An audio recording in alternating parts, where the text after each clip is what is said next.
hermanos, pueden abrir la palabra de Dios en Hechos, capítulo 19. Vamos a leer en esta mañana de tarde el capítulo 19, versículo 23 en adelante.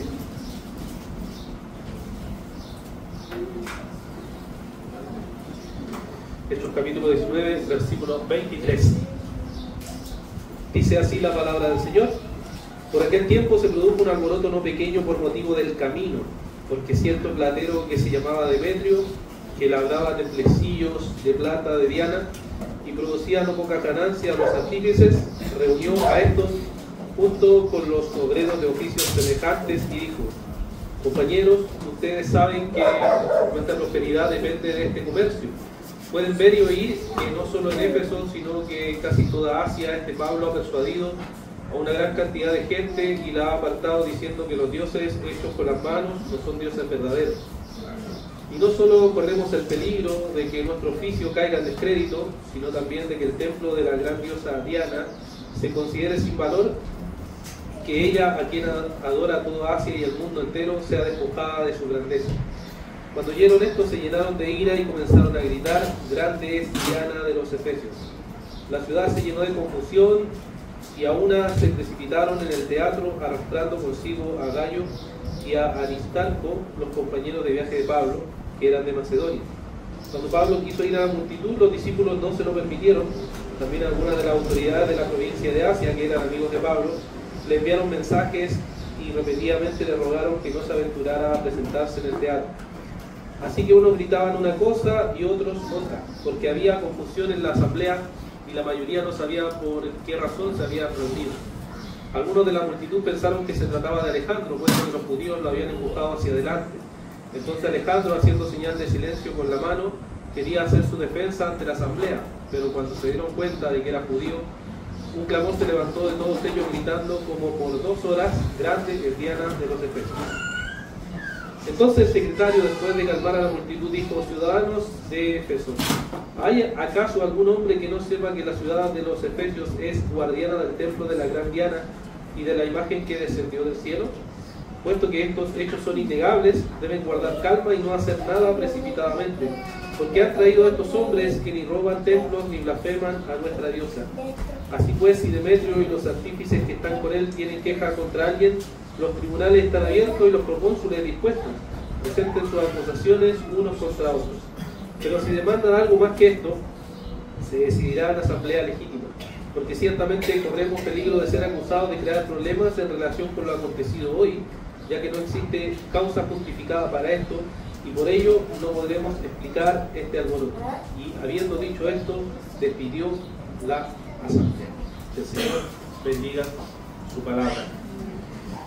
Hay un teólogo suizo que se ha dedicado a explicar y a escribir acerca de la obra de Juan Calvino, un teólogo que para la Iglesia Reformada siempre ha sido muy importante, muy considerado dentro de la comunidad, digamos, reformada, y él escribe acerca de cómo la teología de Juan Calvino no fue solo una teología que tenía que ver con respecto a lo religioso, sino que tenía que ver también respecto a cómo influenciaba en toda la vida. Incluso él titula varios de sus libros con estos títulos: Iglesia, Política y Trabajo. El pensamiento económico y social de Calvino. El humanismo social de Calvino. Calvino, el profeta de la era industrial.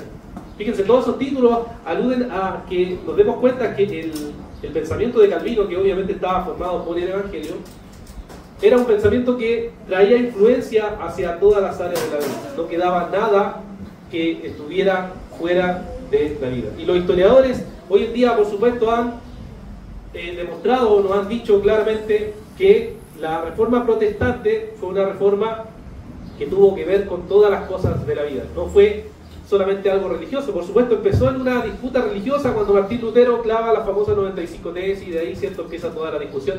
Pero ese comienzo religioso se transformó en algo que influenció a toda la vida, la política, la economía y todas las cosas hacia adelante.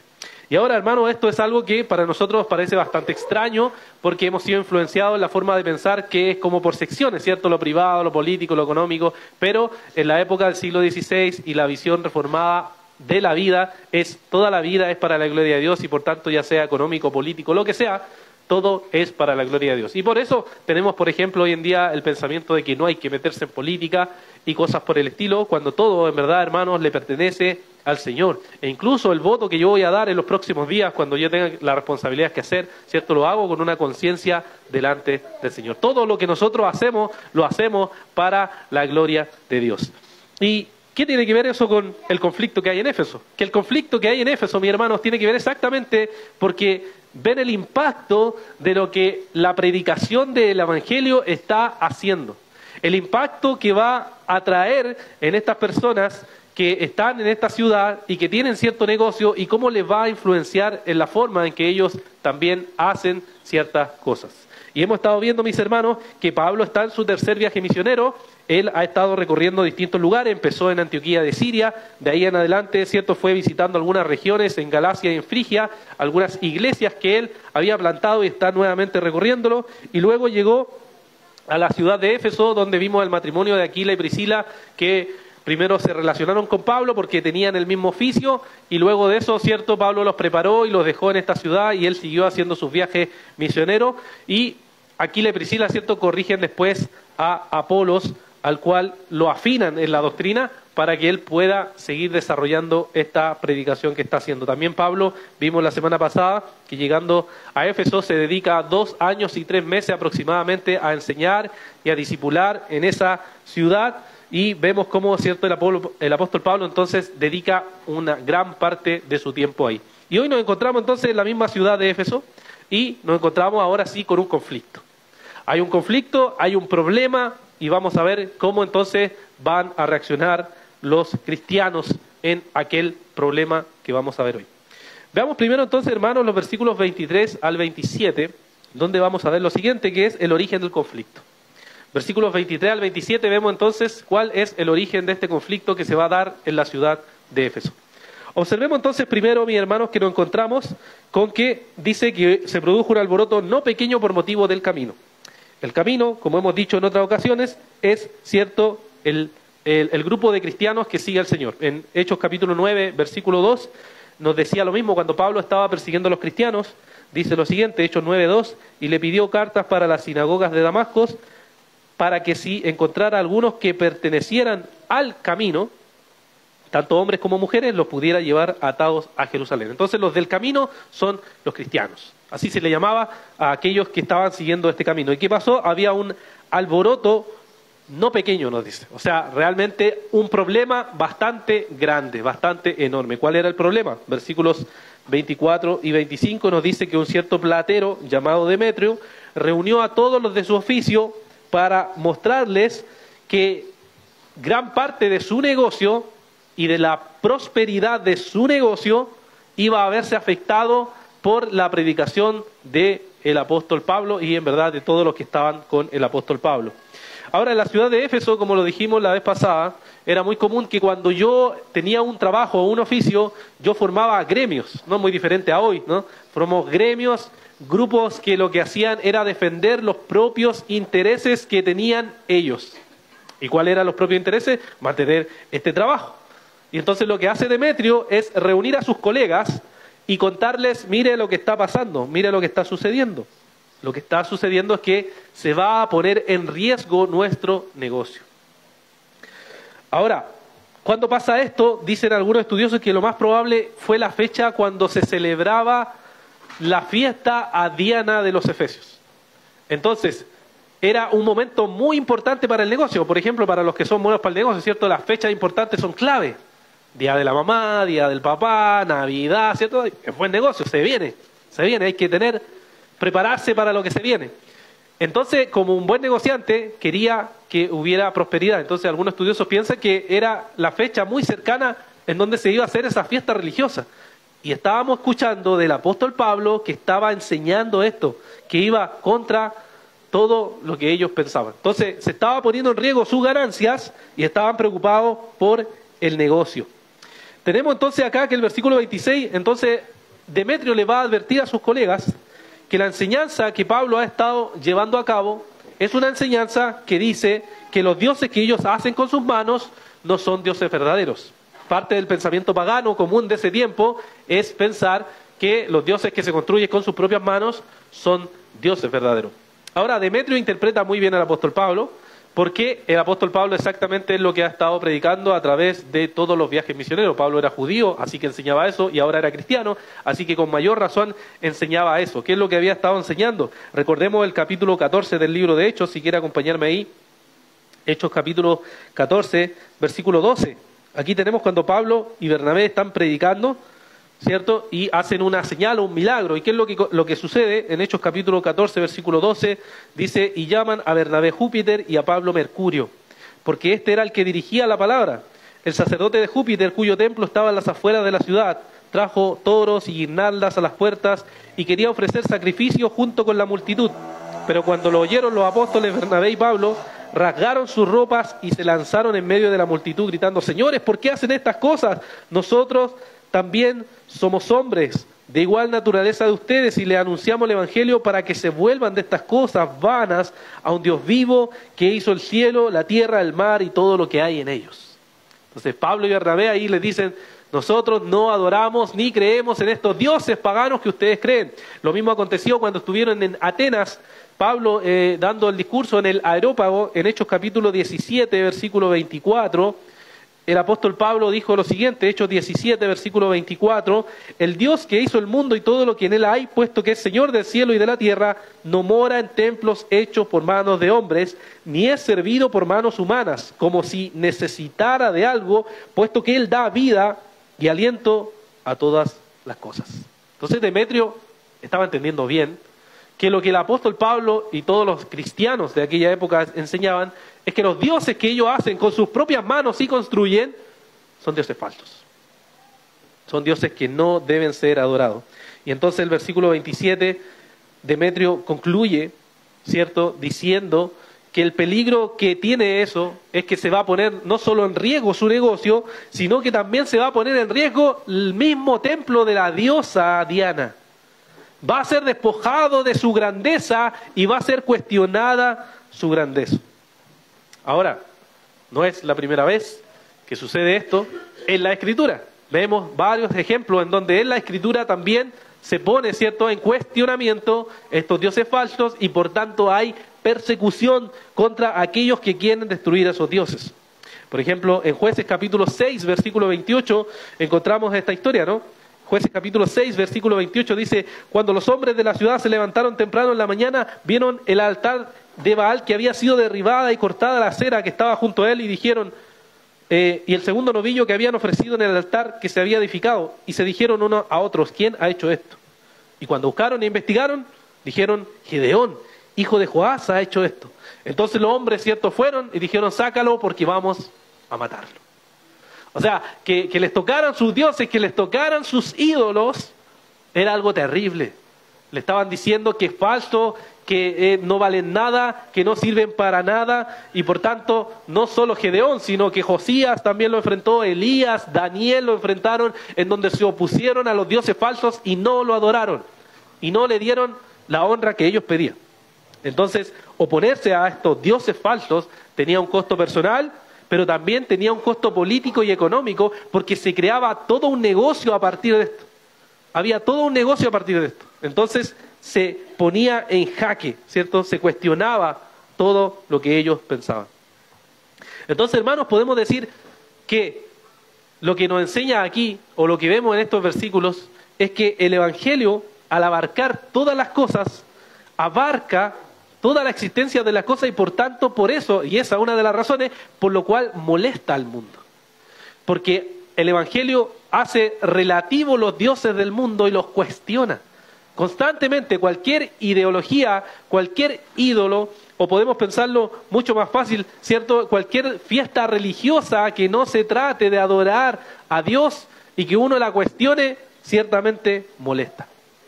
Porque el Evangelio en ese sentido incomoda y cuestiona a los ídolos del mundo. Cuando Martín Lutero, por ejemplo, clavó las 95 tesis, no solo se trató de eso, sino que había un predicador que se llamaba Textel, el cual se dedicaba a enseñar que uno podía ser perdonado por Dios si depositaba una pequeña ofrenda. Les parece conocido, ¿no? Si usted echaba la monedita y apenas sonara al caer la moneda, Dios decía, el Señor abría sus puertas del perdón para ustedes. Y cuando Lutero se opuso a esa doctrina, a las famosas indulgencias que daba la Iglesia Católica, lo que pasó es que no solo lo religioso se cuestionó, sino que se cuestionó el interés económico. Se cuestionó el sistema económico que tenía en ese momento la Iglesia Católica Romana y por eso molestó. Si eran cuestiones de palabra y de discusión de la Escritura, estaban tan distorsionados que quizás no le hubiera importado, pero como le tocó el bolsillo, como le tocó la economía, entonces, no, pues hasta ahí no va, señor Martín Lutero, ahí te pasaste ya. Hasta ahí no. Les tocó el bolsillo. Entonces, el Evangelio, mis hermanos, cuando toca todo. Y así cuando nosotros nos convertimos, ¿cierto? Nos entregamos al Señor completamente y como se dice, lo que más cuesta que se convierta en el bolsillo. Pero todo es de Dios. Todo le pertenece a Dios. Y no hay nada que no le pertenezca a Dios. Y por eso, hermanos, el Evangelio molestaba a los plateros porque le estaba poniendo en jaque su negocio. Es como si en esas fiestas religiosas fuéramos y le dijéramos, como algunos lo hacen, ¿no?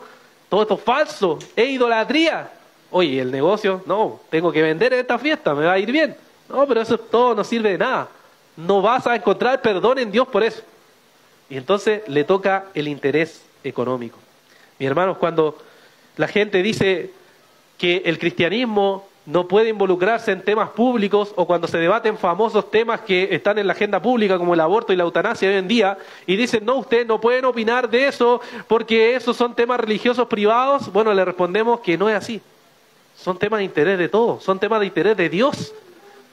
Y Dios dice en su palabra esto y nosotros entonces decimos, esto no está bien, esto es pecaminoso. Y eso, dígame si le gusta al mundo, le gusta a los políticos, le gusta a los economistas, no le gusta para nada. No les gusta. Y por eso el Evangelio tratan de aplastarlo y alejarlo lo más que se pueda de cualquier cosa. ¿Por qué?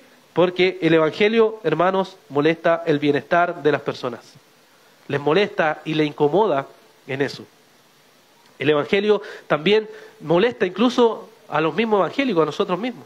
Porque para aquellos que intentamos categorizarlo o meterlo en un saco, ya sea de izquierda o de derecha o de lo que sea, ¿cierto? Lo tratamos de moldear a algo, pero el Evangelio no puede ser moldeado por nada. Porque es el Evangelio. Se escapa de las categorías humanas, se escapa de los pensamientos humanos. El Evangelio confronta todo. Y por eso es que es un mito eso del voto evangélico, por ejemplo, es un mito, porque no existe un voto evangélico. Existen personas cristianas que en su conciencia votan delante del Señor. Eso es lo que hay. Y cada cual delante de Dios va a ejercer entonces eso. Entonces podemos ver que el Evangelio confronta eso y también confronta, por supuesto, los ídolos del corazón. ¿Cuáles eran los ídolos que tenían los plateros? Era sin duda el negocio, el dinero. Y lo que está haciendo el Evangelio ahí es tocar eso, tocar esos falsos dioses y decirle, estos no son dioses verdaderos y esos dioses verdaderos son cuestionados por medio del Evangelio. Porque ellos en Éfeso lo que hacían cuando se venía la gran fiesta de Diana es que juraban fidelidad, hacían juramentos de fidelidad a esta diosa y además lo seguían en todas sus fiestas y practicaban todas las fiestas de ellos. Y entonces eran estos ídolos que eran cuestionados por el Evangelio. Pero también no es solo para ellos, sino que también para nosotros es examinarnos y preguntarnos cuáles son esos ídolos que tenemos en nuestra vida. ¿Cuáles son esos ídolos que el Evangelio incomoda? ¿Cuáles son eso? ¿Es el dinero? ¿Es la estabilidad económica o laboral? ¿Son las promesas de éxito o prosperidad o seguridad que supuestamente tenemos en el mundo? ¿Es el temor a la incertidumbre? ¿Es la creencia que tenemos el control de todas las cosas? ¿Cuáles son, hermanos, esos ídolos que nos llevan a vivir en depresión o en ansiedad o en preocupación constante? Y no en confianza en Dios, en el Dios soberano que domina todas las cosas. ¿Cuáles son, hermanos, esos ídolos? ¿En qué confías realmente? ¿Dónde estás depositando tu fe? en Cristo o en las promesas falsas que nos da este mundo.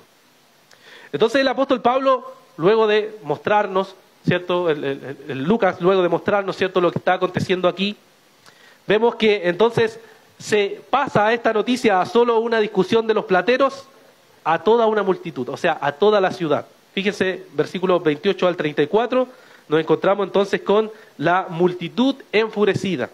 Versículos 28 al 34, la multitud enfurecida. Vemos el verso 28 entonces que cuando los colegas de Demetrio escucharon lo que le estaba diciendo, ellos, ¿cierto?, reaccionan con ira y comienzan a gritar, grande es la diosa Diana de los Efesios. Y el verso 29 nos dice que esto no solo se quedó en ellos, sino que entonces se extendió a toda la multitud. Y toda la multitud, toda la gente se llenó de confusión. Esto, por supuesto, no es la primera vez, como decimos siempre, que está aconteciendo. Los apóstoles ya lo habían experimentado, que tanto la ira como los celos mueven a la persecución de la predicación del Evangelio. Hechos 5:17 dice, pero levantándose el sumo sacerdote y todos los que estaban con él, es decir, la secta de los saduceos, se llenaron de celo. Y cuando se llenan de celo, ¿qué hacen? Los toman y los persiguen. Hechos capítulo 7, versículo 54. Está Esteban predicando, dice, al oír esto, se sintieron profundamente ofendidos y crujían los dientes contra él. Estaban realmente molestos por la predicación del mensaje del Evangelio. Entonces el mensaje del Evangelio lo que provoca en la gente muchas veces es ira, es enojo contra lo que se está diciendo. ¿Por qué? Porque está cuestionando los ídolos, está cuestionando lo que las personas creen. Entonces actúan de una forma irracional, sin pensar ni considerar las consecuencias. Una de las cosas más peligrosas, mis hermanos, es el fanatismo religioso. El fanatismo religioso, hermano, no es venir todos los domingos a la iglesia, como la gente lo dice. El fanatismo religioso es la persona que no piensa. Es la persona que recibe lo que se le dice sin razonarlo.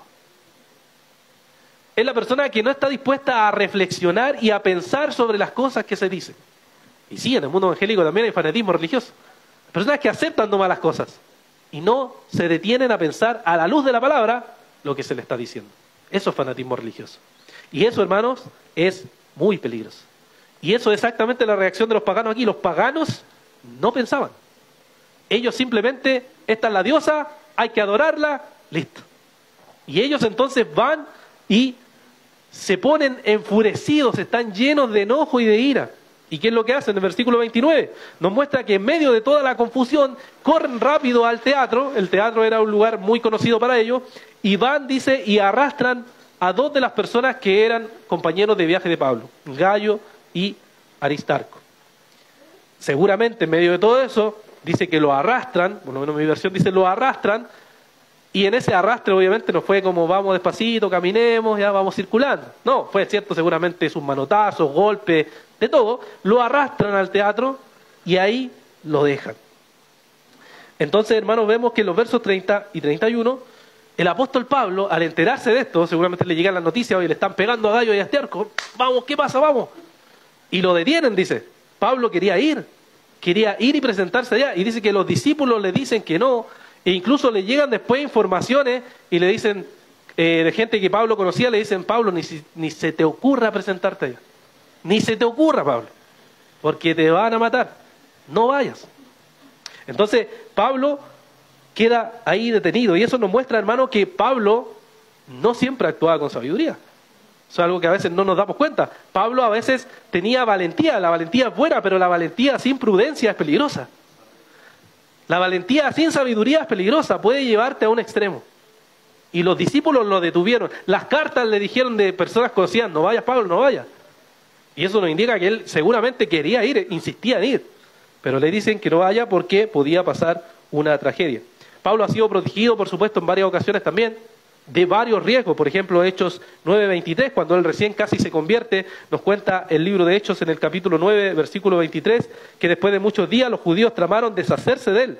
Pero su plan llegó al conocimiento de Saulo y aún vigilaban las puertas de día y de noche con el intento de matarlo. Pero sus discípulos lo tomaron de noche, lo sacaron por una apertura en la muralla, bajándolo en una canasta. O sea, lo protegieron. Las ciudades estaban cubiertas, la única entrada era la puerta, entonces lo sacaron por la muralla para que a él no lo mataran. En Hechos 17:10 nos dice lo mismo. Enseguida, Hechos 17:10, enseguida los hermanos enviaron de noche a Pablo y a Silas y a Berea, los cuales al llegar fueron a la sinagoga de los judíos. A Pablo lo movieron de noche para que no lo persiguieran o lo mataran. Nuevamente los discípulos lo protegieron. Lo protegieron. Entonces Pablo sin duda era valiente, nadie va a negar eso, pero no siempre se daba cuenta de la implicancia de lo que se podría significar eso. Vemos entonces los versículos 32 del 32 al 34, que nos describe entonces toda esta multitud, toda esta confusión que está sucediendo ahí. El verso 32 nos dice que unos gritan una cosa y otros gritan otra cosa. Además nos dice que muchos de los que estaban ahí no tenían idea por qué estaban ahí. Y dice que había un judío, Alejandro, que intentó intervenir en toda esta confusión, ¿cierto? Y lo llevaron, lo arrastraron y él quería hablar y decir, a ver hermanos, ¿qué está pasando? Pero al escuchar que él era judío, entonces no lo dejaron hablar y entonces lo sacaron del lugar. Pero lo que él simplemente quería hacer era una defensa que era decir que los judíos no tenían nada que ver con eso, pero no lo dejaron hablar. Entonces la multitud, enfurecida en ese momento, nos dice que estuvo gritando por aproximadamente 2 horas. Grande es Diana de los Efesios. Fíjense lo absurdo, o sea, ¿se dan cuenta lo irracional que es la forma en que actúa la multitud? No pude evitar recordar el estallido social, que era una locura, ¿cierto? Cuando uno estaba ahí, yo en ese tiempo vivía en el centro de Valparaíso, entonces estaba muy cerca de las marchas y de todo el tema de lo que sucedía, y era una locura, unos gritaban una cosa, unos gritaban otra, otros les preguntaban, oye, ¿qué hace aquí? No sé, pero hay que saquear. O sea, era una verdadera locura en ese contexto, y eso es cuando la multitud actúa así de forma irracional, sin pensar. Son personas que están ahí sin pensar en nada, simplemente querían expresar su rabia, pero no sabían bien por qué ellos estaban haciendo esas cosas. Y así es como ellos estaban, la violencia, lo irracional de la multitud que se encontraba en ese momento. Hermano, entonces esto nos muestra que el Evangelio, el poder del Evangelio, muchas veces trae como reacción la ira de las personas. Trae la reacción la persecución. Las multitudes paganas frente a un mundo gobernado por Satanás reaccionan con irracionalidad. Y esa es una de las paradojas, porque siempre se nos dice a los cristianos que nosotros somos la gente que no pensamos. O sea, usted es un burro, ¿cierto?, que sigue a su pastor y le da el dinero y no piensa. Eso es más o menos el discurso que hay en el mundo. Sin embargo, cuando tú intentas razonar sobre el Evangelio con las personas, lo que yo me he encontrado la mayoría de las veces es gente que no está razonando. No quieren sentarse a razonar ni a conversar, sino que muchas veces es una reacción contra el Evangelio simplemente. Una reacción irracional. Ahora, no debemos sorprendernos de esto, ya que el Señor nos advirtió también que el mundo que está caído, así actúa. El mundo que está caído, así actúa. El Salmo 2, por ejemplo, nos dice que los discípulos aquí en el libro de los Hechos igual lo hicieron cuando lo estaban persiguiendo. En Hechos capítulo 4, dice que se juntaron, Hechos 4, versos 24 al 28, no lo vamos a leer, pero fue cuando los persiguieron y ellos se juntaron y citaron ese Salmo, el Salmo 2, que dice cómo la gente o las multitudes se rebelan contra él y contra su ungido. Las multitudes están contra el mensaje del Señor de forma irracional. Absurda, no están pensando, pero se oponen. ¿Por qué? Porque les toca a sus ídolos, porque les toca sus creencias, porque les toca el pecado que no quieren abandonar. Eso es lo que sucede con el mensaje del Evangelio. Y en esta última semana nos hemos dado cuenta de eso, aunque siempre ha pasado, pero ahora como las noticias corren más rápido, por ejemplo hubo el caso de África, los hermanos en África están siendo muy perseguidos por los musulmanes, y hay muchas imágenes que no sé si han visto, pero de hermanos que se juntan con sus templos quemados y ellos aún adorando al Señor. O sea, observen el fanatismo religioso contra ellos, que los matan, destruyen sus templos, queman todo y aún así siguen adorando al Señor. Pero así es como el mundo actúa, hermanos. Así es como el mundo actúa. También en esta semana salió un reportaje que se llama Ardieron en silencio, que habla del tiempo del estallido social, en donde se quemaron 286 templos en Chile, tanto católicos como evangélicos. El primer catastro que dice, miren cómo el odio del mundo se expresó en esos momentos también contra las iglesias. Y eso nos dice, hermanos, que la persecución sigue viva contra la iglesia. La actitud del mundo contra la iglesia sigue viva. ¿Qué vamos a hacer ante eso? ¿Vamos a cerrar nuestras puertas? ¿Nos vamos a ir para la casa? No. Lo que vamos a hacer, hermanos, es comprometernos entonces más con el Evangelio. Comprometernos más con el discipulado, con el evangelismo, con la vida en comunidad, con una iglesia que quiere honrar y glorificar al Señor. La iglesia ha sido llamada a ser una iglesia militante, una iglesia que avanza como un ejército en la fuerza del Señor y proclama el mensaje del Evangelio, sufriendo todo costo en medio de ese camino. Hermanos, si ustedes realmente quieren seguir al Señor, ese es el camino. Seguir los pasos del Maestro es sufrir persecución, calumnia, mentira, hablar mal contra ustedes. Eso es vivir para el Señor. Si queremos vivir así, hermanos, ese es el costo. Ese es el costo. ¿Y qué debemos hacer en medio de eso? Debemos actuar con sabiduría y confiar en el Señor. Veamos cómo aquí los hermanos que tomaron al apóstol Pablo seguramente recordaron las palabras del Señor. El Señor nos advirtió, ustedes van a estar en persecución. Eso es evidente. Es cómo ustedes van a reaccionar en medio de la persecución. Me voy a poner al medio y decir, yo soy cristiano, aquí estoy, mátenme. Bueno, te van a matar rápido. No, el Señor dijo, Mateo 10:16, miren, yo los envío como ovejas en medio de lobos. Por tanto, sean astutos o sabios como serpientes e inocentes como palomas. Ser cristiano no es ser tonto, no es ser ingenuo, sino es actuar de forma astuta, sabia, en cada situación, en cada momento. Y si nos persiguen, no es necesario ir a morir, vamos a morir, quizás, seguramente sí, pero no es necesario ir y pararse para que a uno lo maten, sino que hay que ser sabio en cómo voy a usar esa vida o esos dones que el Señor me dio para extender el reino, para extender el Evangelio. ¿Vamos a morir de todas maneras? Sí, hermano. Quizás nos maten, sí. Pero si aún tenemos tiempo, energía para seguir proclamando el mensaje del Evangelio, hay que saber cómo extenderlo. Por eso que en otros países, cuando entra el Evangelio, lo hacen en contrabando con Biblias. No llegan inmediatamente y dicen, no, soy cristiano, tengo una Biblia, no, porque saben lo que va a pasar, sino que actúan de forma astuta y sabia para poder entrar Biblias y para saber que van a alcanzar a más personas mientras estén vivos, porque saben que pueden matarlos. Mientras estén vivos, pueden seguir predicando el mensaje del Evangelio. Y la Iglesia, a través de todos los siglos, ha actuado de esta manera. Por supuesto, algunos han sido matados y han ido directo al martirio, como el ejemplo de Ignacio de Antioquía, que fue uno de los primeros obispos que fueron asesinados en el martirio, y él dijo estas palabras antes de ser ejecutado: permitirme ser alimentado de las fieras, por los cuales me es posible alcanzar a Dios. Soy trigo de Dios y he de ser molido por los dientes de las fieras para ser hallado como pan limpio de Cristo. Él estaba dispuesto y decía, bueno, yo estoy aquí, soy trigo, me entrego, que las fieras me devoren, pero lo hago para la gloria del Señor. O otros que se dedicaron más a defender la fe después que habían pasado las persecuciones y se hablaba mal contra los cristianos y se levantaban calumnias contra los cristianos, entonces estaban los que defendían la fe cristiana, los apologistas que se le llamaba, que quiere decir aquellos que defendían la fe cristiana públicamente, decían lo que ustedes dicen de los cristianos, que son caníbales, que son ateos, no es cierto, no es cierto. Y yo le explico por qué. Y entonces se dedicaban a escribir largos tratados para explicarle a las personas, eso no es la fe cristiana. Y hermanos, cuando nosotros predicamos pasa exactamente lo mismo. Cuando nosotros salimos a predicar aquí, que muchas veces nos pasa con los hermanos que vamos a predicar, nos dicen, no, yo no creo en nada, no, yo creo que los pastores roban, yo creo que mienten. Esos, hermanos, son calumnias y distorsiones del Evangelio. Es cierto que hay gente que lo ha hecho, pero es cierto que también que no puedes generalizar. Y ese ejercicio tienes que hacerlo con la persona que está ahí escuchando y explicarle y corregirle lo que ella está diciendo. Hermano, entonces, ¿qué hay que hacer?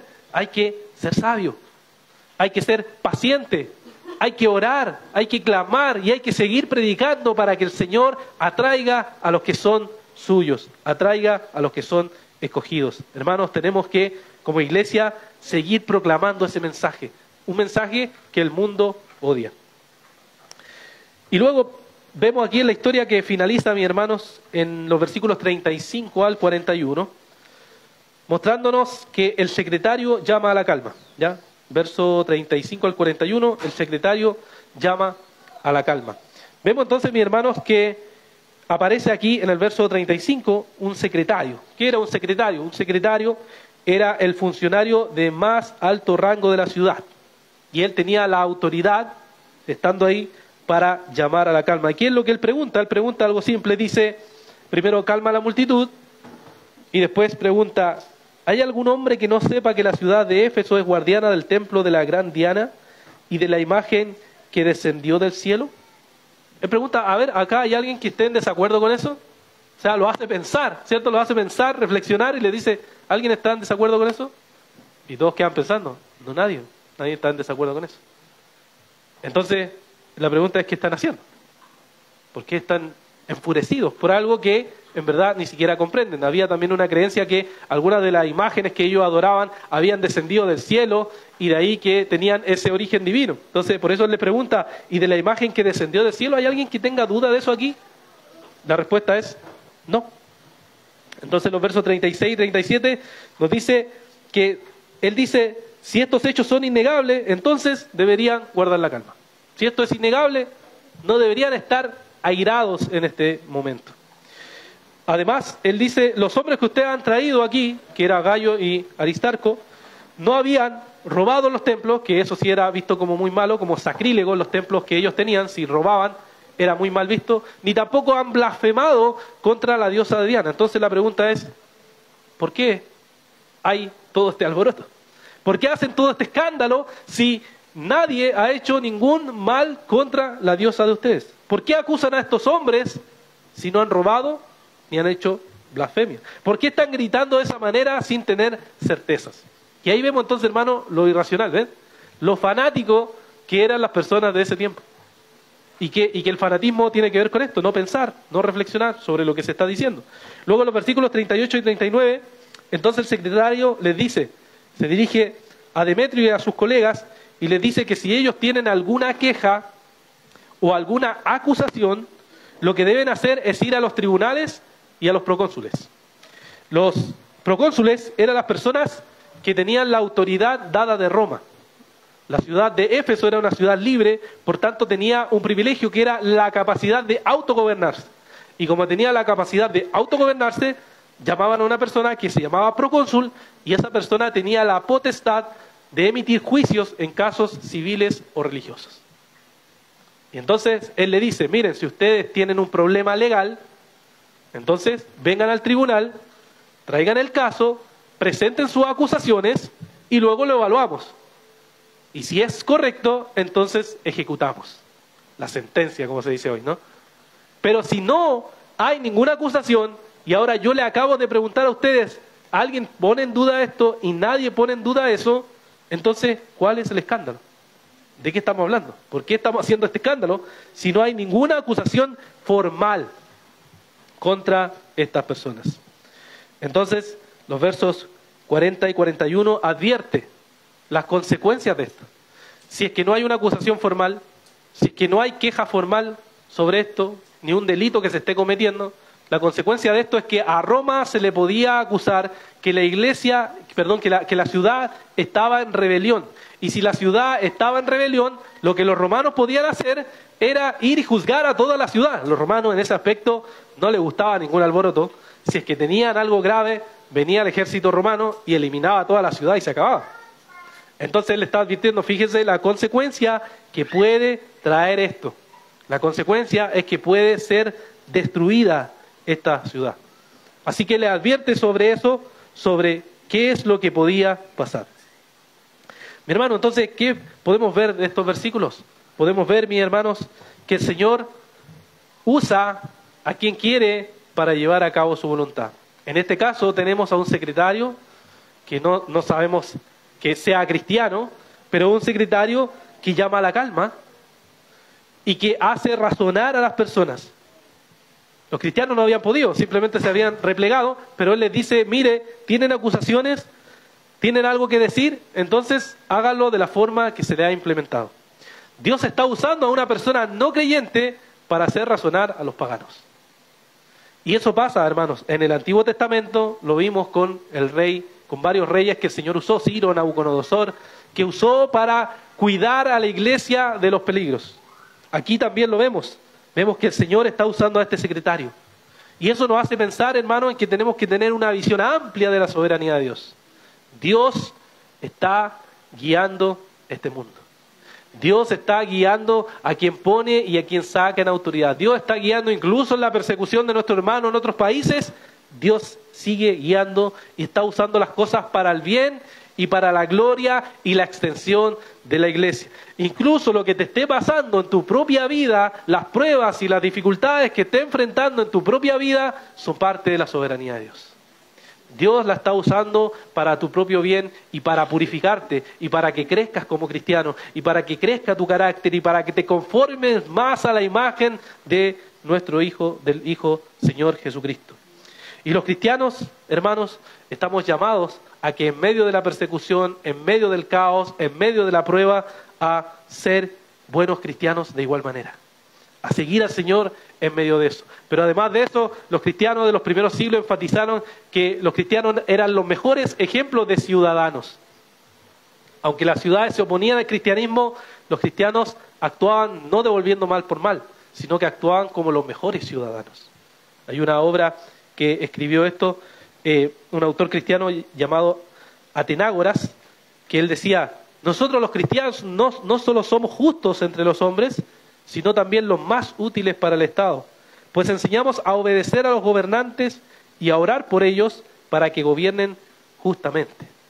Otro decía: los verdaderos adoradores de Dios son los que mantienen la justicia y la inocencia, son los mejores ciudadanos, porque no temen las leyes humanas, sino las divinas. O sea, ¿qué nos hace a nosotros que deberíamos como cristianos ser ejemplares en toda nuestra vida? Lo que nos hace no es el temor a los hombres, no el temor al castigo humano. Lo que nos hace es Cristo, es el Evangelio, es entender que el Señor vino en la cruz del Calvario, murió por nosotros, resucitó, ascendió al cielo y va a volver a juzgarnos. Y tememos eso. Queremos ser justos, queremos vivir íntegramente, queremos vivir bien en este mundo, porque algún día vamos a responder ante un Dios soberano. Y los hombres no solo van a enfrentar un juicio de hombres, así como tampoco nosotros. Vamos a enfrentar un juicio divino, donde ya sea bueno o sea malo, como dice Pablo, todo va a ser juzgado delante del Señor. Y nos vamos a presentar ante Él y vamos a responder por cada una de las cosas que hicimos y dijimos en este mundo. Por tanto, ¿qué hacemos, hermanos? Nos presentamos ante el Señor y reconocemos quiénes somos, confiando en su poder, confiando en el Evangelio que el Señor nos va guiando. Oremos. Padre, te damos las gracias, Señor, porque en medio de los conflictos, Señor, en medio de este conflicto en Éfeso, Señor, los cristianos pudieron aprender, pudieron depender de ti, Señor, cada uno de los discípulos que estuvieron ahí. En medio también de los conflictos nuestros, o de las pruebas, o de las dificultades, Señor, tú nos enseñas. Ayúdanos, Señor, a esperar en ti, a depender de ti, Señor, a saber que tú estás gobernando todas las cosas y que no hay nada que pase en este mundo que no esté gobernado y controlado por ti, Señor. Te damos las gracias porque tú has sido bueno con nosotros y ayúdanos, Señor, a cada día confesar nuestro pecado y vivir honrándote y glorificándote a ti, Señor. Te alabamos y te agradecemos por esto, pidiéndolo en el nombre de Jesús. Amén.